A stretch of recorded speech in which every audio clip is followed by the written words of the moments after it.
chères jeunes filles, chères sœurs, chères filles, chers jeunes enfants. Alors que le monde entier est dans les festivités de célébration de la Journée internationale de la femme qui se célèbre tous les 8 mars de l'an, en commémoration aux droits de la femme à tous égards, l'Église adventiste mondiale, depuis la conférence générale, a instruit en début de chaque mois de mars une journée internationale de la femme ou en faveur de la femme où nous prions pour les besoins spécifiques des femmes et des jeunes filles à travers le monde entier. En ce jour de sabbat spécial, alors que l'Église adventiste mondiale et toutes ces femmes et ces jeunes filles se mettent ensemble pour prier pour les besoins spécifiques de la femme, nous voulons partager ce message qui nous a été donné par la directrice du département des ministères de la femme de l'Église adventiste depuis la conférence générale. Nous l'appelons Maman Heather Dance-Moll. Ce message a pour titre « Transformé par la prière ». Je voudrais nous exhorter ensemble à lire le passage clé de notre méditation. Il s'agit du livre de Romains, chapitre 12, dans le verset 1 et 2, où l'apôtre Paul nous donne ce conseil spécifique. « Je vous encourage donc, frères et sœurs, par les compassions de Dieu, à offrir votre corps comme un sacrifice vivant, saint, agréable à Dieu. Ce sera de votre part un culte raisonnable.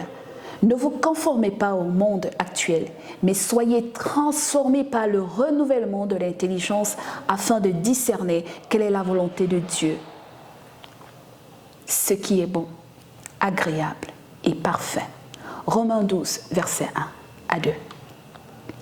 Avant de parler de comment est-ce que la prière peut changer des aspects de notre vie ou changer même notre propre être entier, j'aimerais que nous nous posions une question essentielle. Y a-t-il un moment pour prier? Y a-t-il un lieu spécifique pour prier ou pour donner une requête à Dieu? Une servante du Seigneur appelée Madame White va nous donner un conseil spécifique dans l'un de ses ouvrages intitulé « Prière » à la page 223.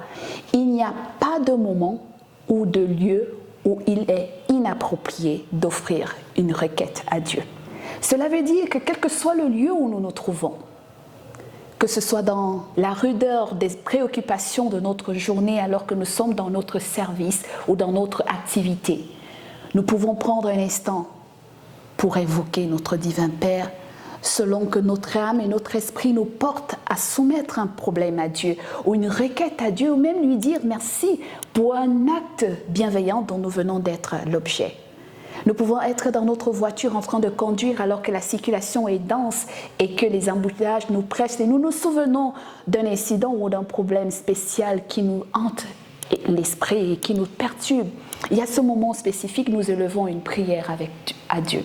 Nous pouvons même être ce jeune élève ou cet étudiant ou cette étudiante qui est en classe pendant qu'elle suit un cours et elle pense peut-être au problème de sa scolarité qui est limite et qui bientôt certainement va l'amener à être chassée de l'école.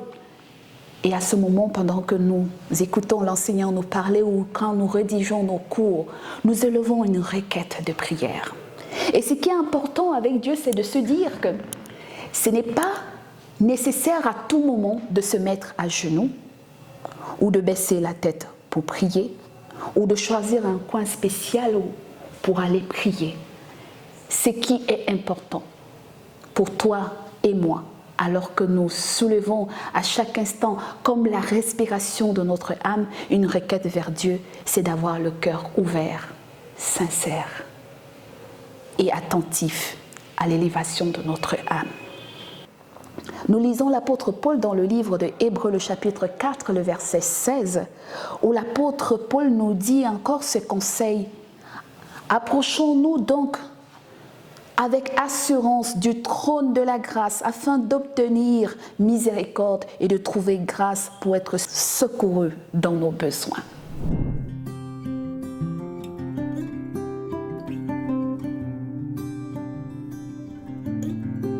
Celui qui met en Jésus une pleine confiance jamais ne chancelle plus.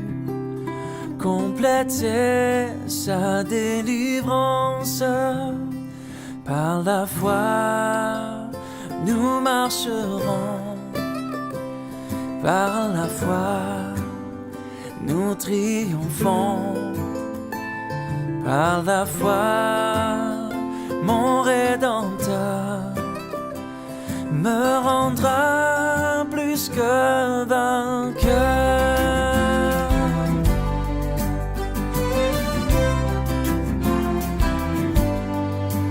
Dans les jours d'adversité, quand tu sens gronder l'orage, regarde en sécurité, attristé, reprends courage. Par la foi, nous marcherons.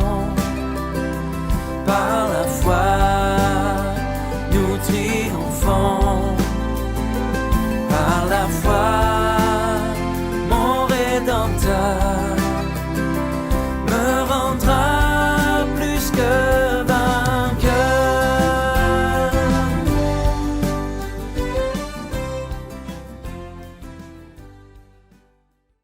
Contrairement aux monarques que nous rencontrons chaque jour, aux chefs d'État ou aux personnes membres du gouvernement, aux autorités ou à la hiérarchie de notre service, où nous devons, pour rencontrer notre chef supérieur, demander une audience, avec Dieu, nous n'avons pas besoin d'audience ni de rendez-vous.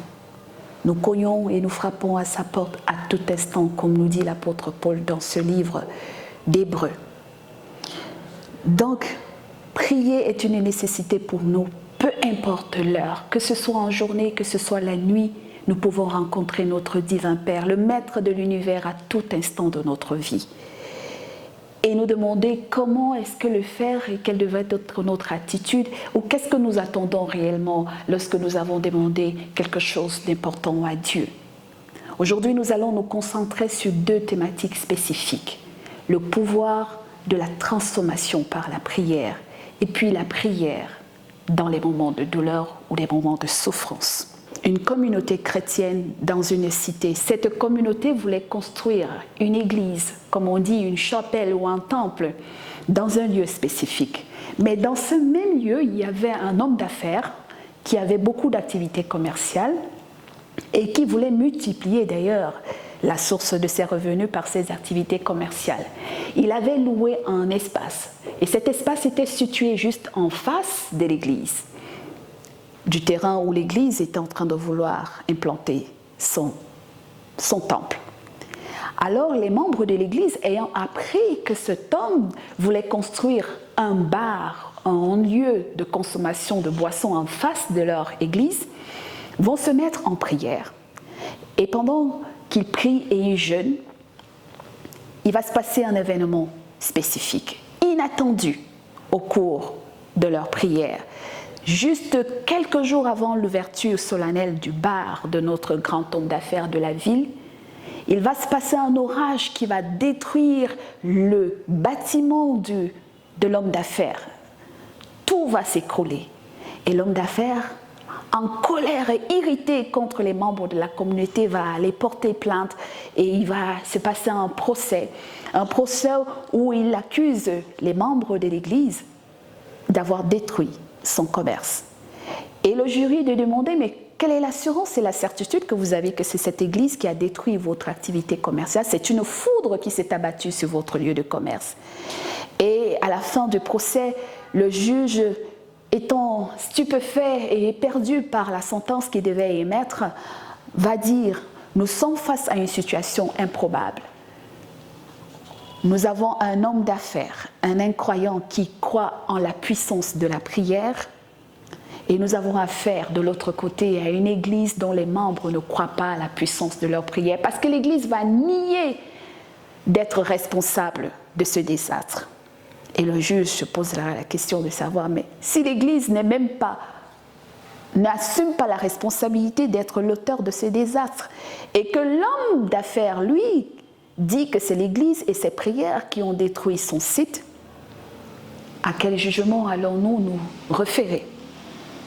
Généralement, dans la vie, il nous arrive tous ainsi de se penser et de se dire que certainement nous prions, mais nous ne savons pas jusqu'où nos prières sont capables de transformer de nombreuses situations. Nos prières sont capables même de changer notre propre être et notre propre vie. Et c'est pour cela que nous avons le devoir de réclamer la transformation au moyen de la prière. Et l'une des premières transformations, c'est notre état de péché. Parce que Dieu veut nous transformer. Dieu ne demande pas que nous venons à lui ou que nous prions parce que nous sommes des êtres saints ni des êtres purs.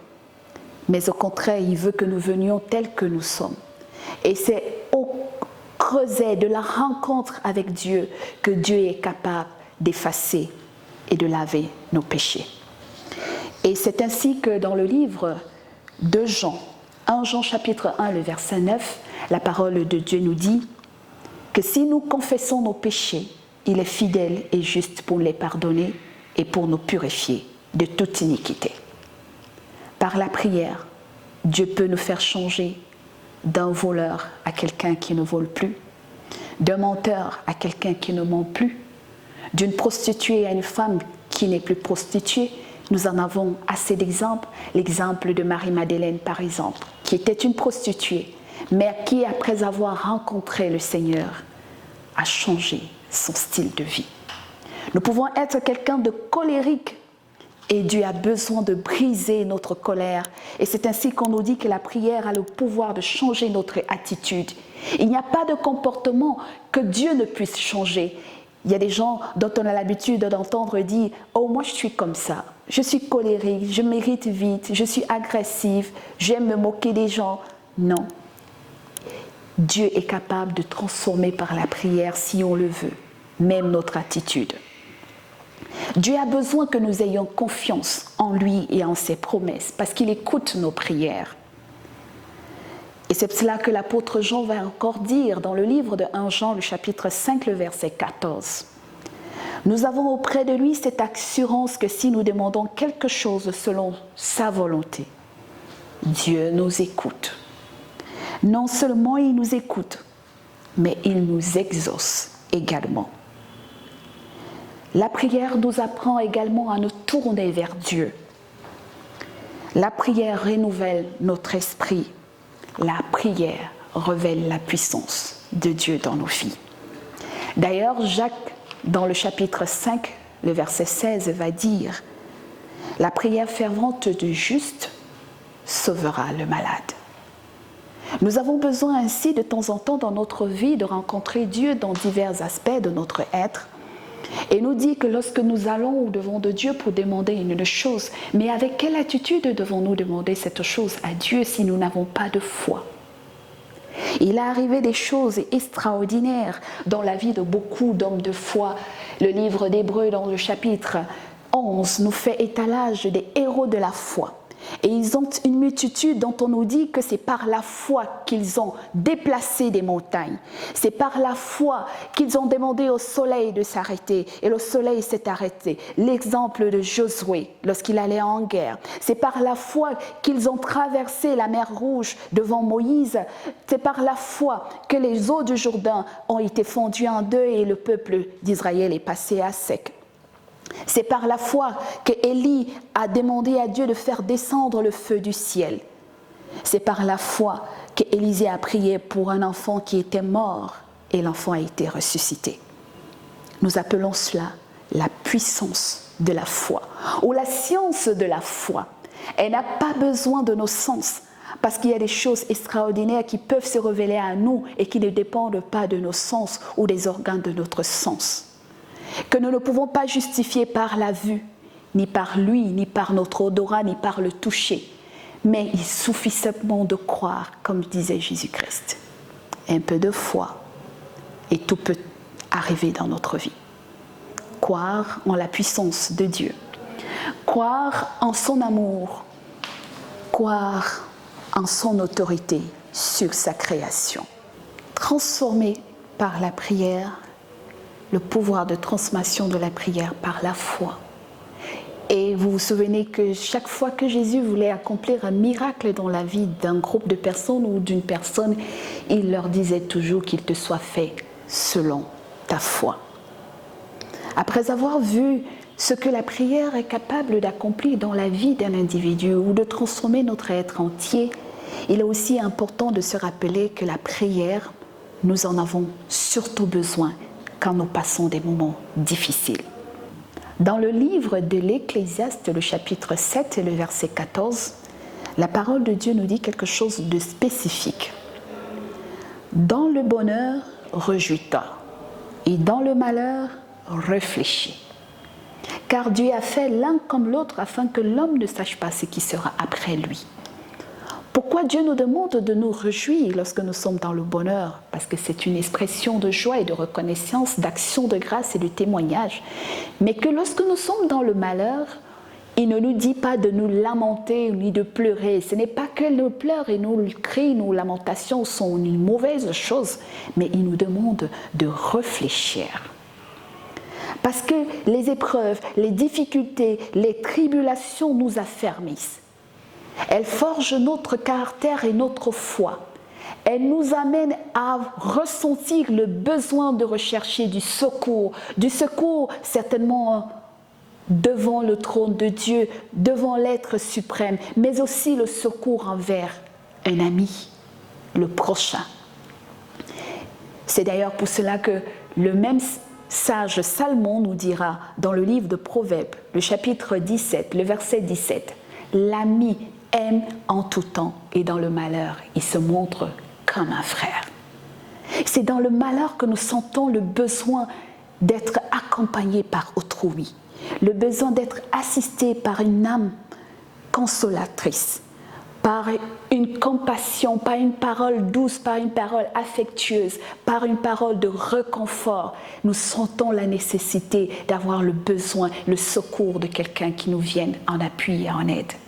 C'est pour cela que ces moments difficiles sont pour nous des expériences de foi avec Dieu. C'est pour cela qu'il est difficile aujourd'hui de se demander pourquoi nous prêchons tellement l'évangile de prospérité, cet évangile qui nous fait croire que le chrétien est exempt de douleur et de souffrance. Et non, nous devions comprendre que tant que nous sommes encore sur ce monde de péché, aucun humain ne peut échapper à la souffrance ni à la mort. Nous serons toujours sujets à quelques temps difficiles. Nous vivrons toujours un peu de famine, un peu de disette, un peu de manque. Et d'ailleurs, nous avons toujours une série de choses que nous réclamons au quotidien et qui sont l'expression de nos douleurs, de nos difficultés. Je ne sais combien des âmes en ce moment, même si, ou de couples ou de femmes stériles qui pleurent et aspirent pour avoir un enfant. La Bible nous parle du témoignage d'une femme extraordinaire, Anne, la maman du petit Samuel. Nous sommes dans le livre de 1 Samuel, le chapitre 1 et 2. Où elle exprime son amertume devant le trône de Dieu pour lui demander du secours, alors qu'elle était moquée par sa coépouse Pénina, qui elle avait déjà donné des enfants à leur époux Elkana. Elle va se mortifier dans la prière, dans le temple de Dieu, pour demander à Dieu de lui donner la joie et la douleur de l'enfantement. Je ne sais combien de femmes stériles ou de couples qui n'ont pas d'enfants et qui m'écoutent en ce moment ont besoin de cette prière de foi comme celle de Anne. Je ne sais pas combien de personnes aujourd'hui dorment et mangent sans avoir du pain et qui ont besoin seulement de quelques grains de haricots dans une assiette pour pouvoir soulager leur famine, ou bien même d'un verre d'eau ou un verre de lait pour pouvoir soulager leur soif. Mais ils vivent dans des conditions improbables et inattendues. Peut-être à cause des inondations, leur demeure a été emportée. Récemment, nous avons vu en Turquie le tsunami qui a détruit des villes entières. Et des personnes sont mortes sur les décombres de ce séisme-là. Nous vivons pas très loin d'ici des crises sécuritaires de toutes formes dans la région est du Congo, comme dans la partie nord-ouest et nord-sud du Cameroun et dans beaucoup de pays dans le monde entier, en Palestine, en Israël et partout. La guerre d'Ukraine. Autant de situations improbables qui mettent des personnes à nu, sans abri, sans avoir de quoi manger, sans vêtements, sans sûreté. Et ils cherchent de secours et un abri quelque part. Ils cherchent du réconfort. Ils ont besoin d'une aide spéciale. Et cette aide peut venir de n'importe qui parmi nous. Mais cette aide vient d'abord de Dieu, qui vaut le secours de notre incrédulité et qui ne nous abandonne pas dans la nuit noire et sombre de l'obscurité de nos vies et qui nous empêche de voir et d'apprécier la grande bonté et l'amour de Dieu au travers de nos épreuves et de nos difficultés. Alors, bien-aimés, dans le livre de Romains, chapitre 12, le verset 1 et 2, je voudrais repartager avec nous ces paroles de l'apôtre Paul. Je vous exhorte donc, frères, par les compassions de Dieu, à offrir vos corps comme un sacrifice vivant, saint, agréable à Dieu, ce qui serait de votre part un culte raisonnable. Ne vous conformez pas au siècle présent, mais soyez renouvelés et transformés par le renouvellement de l'intelligence, afin que vous discerniez quelle est la volonté de Dieu, ce qui est bon, agréable et parfait. Je vous exhorte par les compassions de Dieu à nous offrir à lui comme un culte raisonnable, agréable, afin que Dieu transforme à nous les arts de notre être, de notre âme et de notre esprit et de notre corps, et qu'il fasse de nous un culte digne, un culte raisonnable, où il puisse siéger devant son trône de grâce afin de nous permettre à chacun de déposer au trône de sa grâce le problème qui nous angoisse, qui nous inquiète, qui nous trouble, qui nous dérange. Parce que c'est au moyen de la foi et par la prière que Dieu peut changer et transformer les circonstances et les événements de notre vie. Transformer par la prière. Bien-aimés dans le Seigneur, je voudrais faire cette expérience de la transformation de Dieu par la prière ce matin. Avec vous, je voudrais partager cette expérience au Dieu en qui nous croyons. Si nous sommes convaincus que par la prière, Dieu est capable de changer notre être, notre caractère, notre cœur, s'il est capable de changer la situation que nous traversons maintenant, quelle qu'en soit la cause, je ne sais pas ce que tu demandes à Dieu à cet instant, mais je sais une chose. Dieu est capable de transformer cette situation dans ta vie et de transformer ton cœur et ta vie. Prions ensemble pour demander la transformation dans nos vies et dans nos cœurs afin que la puissance de Dieu se révèle et fasse de nous des cultes raisonnables pour que nous produisions le bon, le vrai, l'agréable et l'utile pour la gloire de notre divin Père. Prions Dieu. Seigneur notre Dieu, notre Père, alors que tu nous as appris ce matin qu'il y a une puissance de transformation dans la prière, une transformation qui peut changer notre être et notre caractère, notre attitude, notre comportement et qui peut nous ramener et avoir foi en toi et abandonner notre orgueil pour puiser auprès de toi l'humilité. Dieu de grâce, Dieu de paix, Dieu d'amour, devant ton trône de grâce, ton peuple, uni en ce jour, te demande de voler au secours de notre incrédulité, de répandre tes grâces sur nous, mais surtout d'écouter la prière que chaque âme te lève en ce moment, afin que par ton Esprit Saint, tu apportes le renouvellement de l'intelligence, le renouvellement de la foi, le renouvellement de l'espérance, et que nous sentions nos corps, nos âmes et nos esprits être transformés à l'image du caractère de Jésus-Christ, et que nos vies jouissent de la grâce des promesses, de tes riches bénédictions réservées à tous ceux qui mettent leur espérance et leur foi dans tes promesses. Au nom de Jésus-Christ. Amen.